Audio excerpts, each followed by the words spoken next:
Et bonjour la France, il est là, vous inquiétez pas. Alors, avant que je réponde à une question, là, j'ai reçu des messages, on me dit Jean, on te voit moins, etc. C'est pas que je ne veux pas être présent sur YouTube, c'est qu'en ce moment, c'est vrai que là, ça fait plus d'une semaine que je charbonne beaucoup. Je fais beaucoup d'heures parce que j'ai des gros projets. Et comme vous le savez, YouTube, c'est pas mon métier, je ne suis pas un YouTuber professionnel, quoi. Donc, voilà la raison pour laquelle je suis un peu moins en ce moment-là. Mais vous inquiétez pas, quand je reviens plein pot. Hein. Peut-être cette semaine, la semaine prochaine, mais bon, vous inquiétez pas pour ça. Donc, calmez-vous, tout va très bien. Alors, les questions qu'on me pose, il y en a une qu'on me pose, c'est Jean, comment tu fais en fait, quelle est la technique que tu préfères pour mettre KO un mec si tu es léger, que tu n'as pas de force. Alors, ça va être compliqué. Ça va être compliqué, pourquoi? Si tu es léger et que tu ne vas pas vite, mettre quelqu'un KO, ça ne va pas être évident. C'est pour ça que en boxe, la plupart des KO vont se faire très souvent en poids lourd, parce que le poids multiplié par vitesse, ça fait mal. Donc si tu es léger, ce qu'il faut faire, il va falloir que tu travailles la vitesse. Parce que si tu prends un mec qui fait 60 kg et tu fais explosif et vitesse, il va te faire mal. Mais si tu es léger et que tu ne fais pas de vitesse, c'est pas possible. Ça va pas être évident de mettre quelqu'un KO. Après, il y a beaucoup d'autres éléments en fait. Il va falloir le timing, il va avoir la précision, la surprise. Tu prends un mec par surprise, c'est vrai que tu vas avoir moins de force pour le mettre KO. Quelqu'un qui te frappe par derrière, t'es baisé. Donc, voilà ce que je vous conseille. Maintenant, les frappes, si vous n'avez pas trop d'anglaise, que vous ne connaissez pas trop de coups de poing, n'importe quel coup de poing au niveau du nez, eh bien, ça va faire mal. Pour la simple bonne raison, c'est qu'au niveau du nez, c'est surtout du cartilage. Donc ça va saigner beaucoup. Mais surtout aussi, c'est que c'est connecté à, comment tu dis ça? En Amérique, c'est tir. Les lacrymos, voilà, ça va être affecté au niveau des lacrymos. C'est-à-dire que quand tu touches le nez, ben, le gars va pleurer, donc ça va affecter sa vision. Mais ça te laisse le temps à toi de pouvoir partir. Donc frapper au nez, c'est une bonne frappe que je recommande.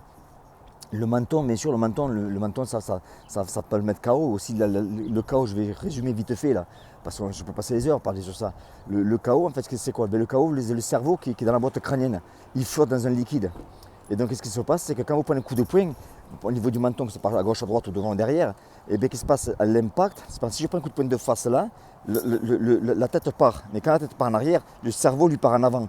Donc, il va venir frapper sur le début du crâne en haut, mais après, quand il va toucher la boîte crânienne, il va repartir vers le bas. Et en fait, il va faire un aller-retour. Et qu'est-ce qui va se passer? Dès qu'il y a un aller-retour, le corps humain a été super bien désigné, c'est-à-dire que quand le cerveau était surpris que la frappe a été vite, et bien, pour empêcher d'avoir des dommages au niveau du cerveau, et bien, le corps il va s'éteindre. C'est-à-dire c'est comme si vous enlevez par exemple, la prise d'un ordinateur, le teint, tout s'éteint, ça devient noir. Et quand vous êtes KO, automatiquement vous tombez par terre. Donc vous êtes allongé, et en étant allongé en fait, maintenant le corps est plus facile pour lui d'amener de l'oxygène au cerveau. Donc c'est pour ça que quand on est KO, on tombe. On ne peut pas être KO et rester debout, c'est pas possible. On tombe pourquoi? Parce que le corps humain a été désigné pour qu'on tombe par terre de façon à ce qu'on puisse amener de l'oxygène au niveau du cerveau. Voilà la raison pour laquelle le KO est effectif. Mais encore une fois, il vous faut travailler de la vitesse, il faut la précision, du timing. Donc voilà ce que je vous conseille au niveau des KO. Si vous mettez KO quelqu'un. Mais si vous êtes léger et que vous n'avez pas de vitesse, ça va être très dur. Donc travaillez la force, travaillez beaucoup de force. Et de la vitesse, surtout de la vitesse, c'est le plus important. Après, je vous dis, quelqu'un qui est léger, mais qui va surprendre, si tu surprends quelqu'un et qui ne s'y attend pas, pourquoi est-ce que c'est dur de mettre KO quelqu'un qui s'y attend? Parce que pour bien une raison, c'est que quand on prend le menton à l'intérieur, on est prêt à recevoir un coup. C'est-à-dire que les muscles ils vont se tendre à l'impact. Mais quand on est surpris, on a une position relâchée, boum, ça part, et c'est beaucoup plus facile de s'asseoir en fait. Aussi, comme vous le savez, bon, je lis tous les messages sur YouTube, mais je ne peux pas y répondre parce qu'il y en a trop. Ce que je vous invite à faire, si vous avez des questions, tout simplement, c'est posez-moi la question sur l'email qui va apparaître ci-dessous là.